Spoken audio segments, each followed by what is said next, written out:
और आइए अब खबरों में आगे बढ़ते हैं। आपको तस्वीरें दिखाते हैं उत्तर प्रदेश के बस्ती की, जहां पर एक युवक का बाइक पर स्टंट करने वाला वीडियो सामने आया। यहां पर युवक सड़क पर तेज रफ्तार गाड़ियों के बीच बाइक पर खड़ा होकर स्टंट करता दिखा और उसकी एक करतूत पीछे कार से गुजर रहे सवार ने अपने मोबाइल में रिकॉर्ड कर ली, जो सोशल मीडिया पर भी जमकर अब ये वीडियो वायरल हो रहा है। हैरानी की बात तो यह है कि ना तो इस युवक ने हेलमेट पहन रखा है और ना ही इसे अपने साथ साथ दूसरों की सुरक्षा की कोई परवाह है। स्टंट की सनक में ये बाइक पर खड़ा है और बाइक पूरी रफ्तार से नेशनल हाईवे पर दौड़ रही है। इस युवक की एक गलती इसकी जिंदगी पर या फिर किसी और की जिंदगी पर भारी पड़ सकती है। बावजूद इसके ये बेपरवाह होकर सड़क पर खुलेआम स्टंट कर रहा है। वीडियो वायरल होने के बाद पुलिस अब युवक की पहचान कर उसके खिलाफ कड़ी कार्रवाई की तैयारी भी कर रही है।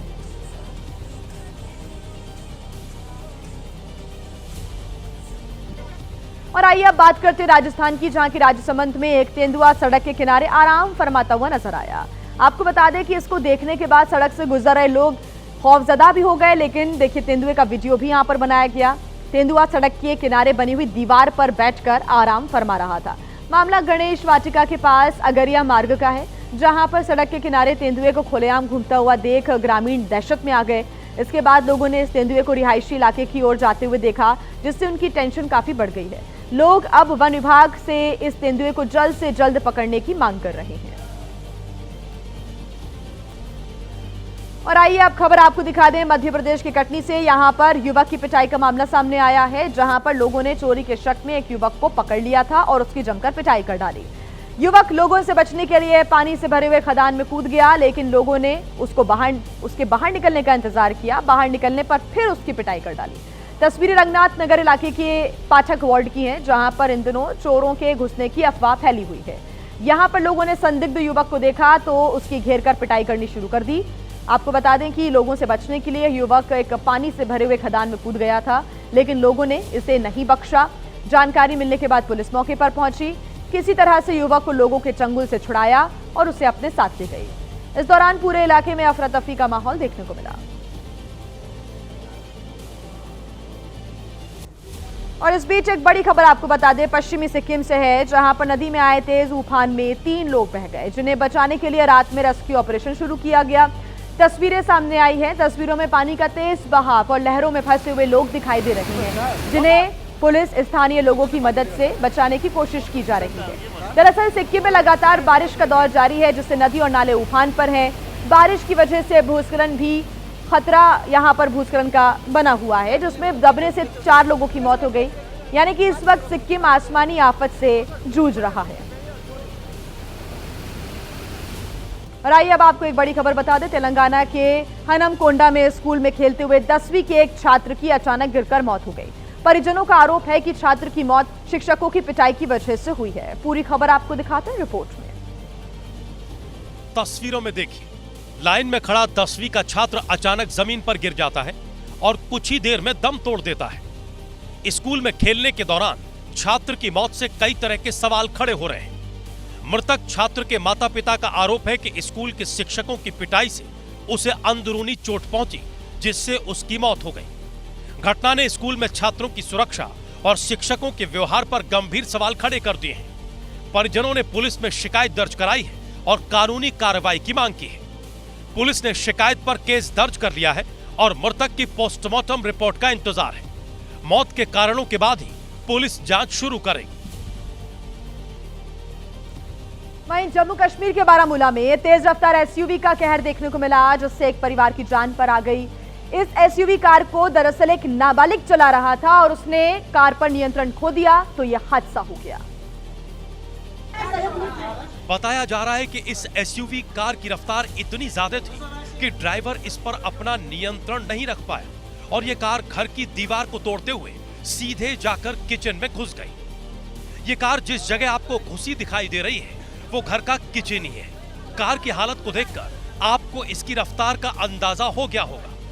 जब ये कार घर में घुसी तो परिवार के 5 सदस्य खाना खा रहे थे। एक व्यक्ति इस दुर्घटना में घायल हुआ है। इस कार का ड्राइवर नाबालिग बताया जा रहा है। ये घटना उरी के सलामाबाद इलाके के गांव तचाना में घटी।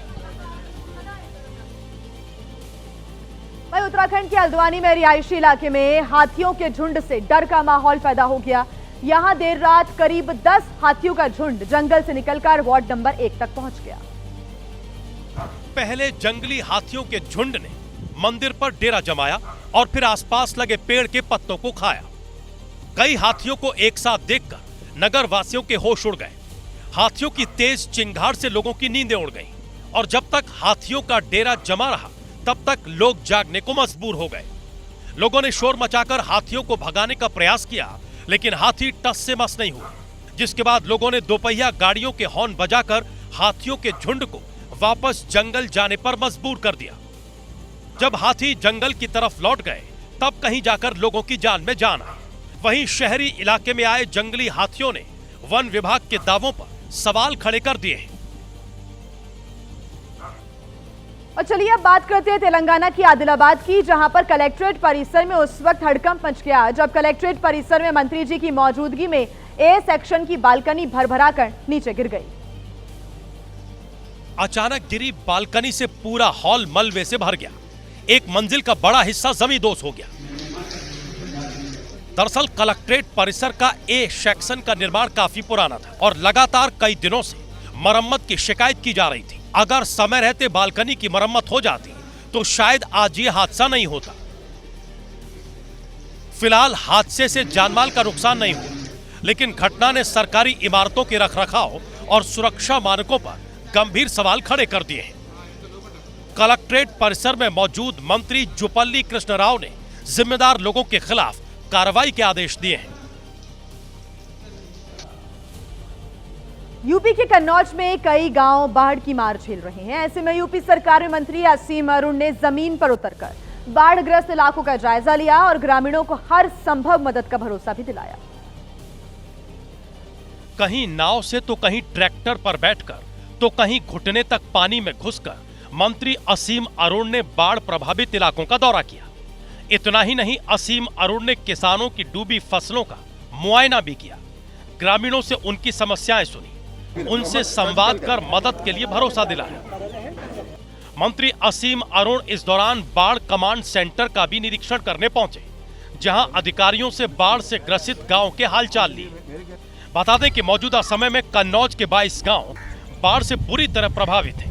यहाँ का जनजीवन अस्त व्यस्त है, रोजी रोटी का संकट मंडरा रहा है। ऐसे में बाढ़ से प्रभावित लोगों की सरकार से बड़ी आस है। और एक बड़ी खबर आपको बता दें, बिहार पुलिस को बम धमाके की धमकी मिली है। पाकिस्तानी हैंडलर ने सोशल मीडिया के माध्यम से यह धमकी दी। धमकी के बाद राज्य में अलर्ट जारी किया गया है। सभी जिलों को चौकसी बरतने के निर्देश दिए गए हैं। सार्वजनिक स्थानों, भीड़ भाड़ वाले इलाकों में जांच के आदेश दे दिए गए हैं।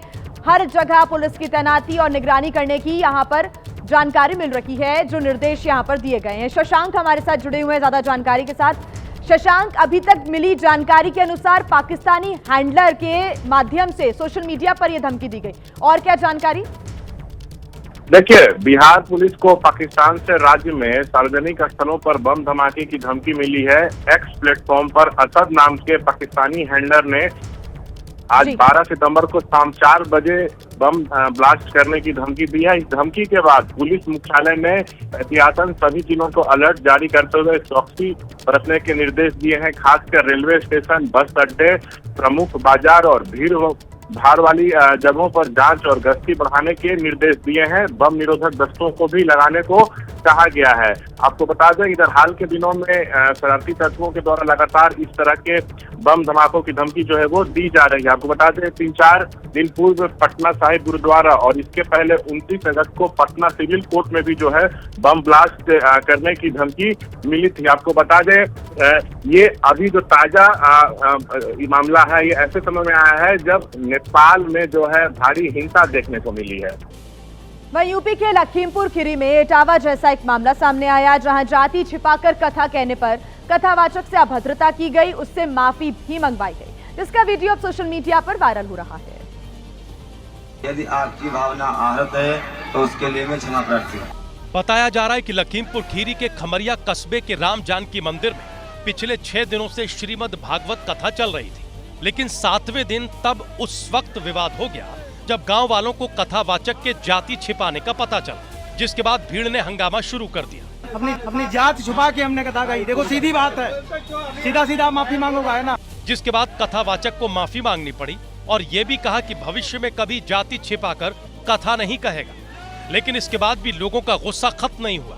यदि आपकी भावना आहत है तो उसके लिए मैं क्षमा प्रार्थी हूँ। हमारा पारस मौर्य परिवार में जन्म हुआ। आपने झूठ बता के कि आप ब्राह्मण हैं, आपने झूठ ये कहिए ना, सीधा सीधा कहो। जब लोग अभद्रता करने लगे, कथावाचक को अपना सामान समेटकर पांडाल से जाना पड़ा।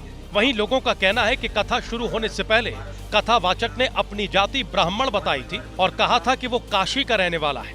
लेकिन जब लोगों को इसके बारे में पता चला तो खुद कथावाचक ने कबूल किया कि उसका पूरा नाम पारस मौर्य है और पहले भी जाति छिपाकर कथा सुना चुका है।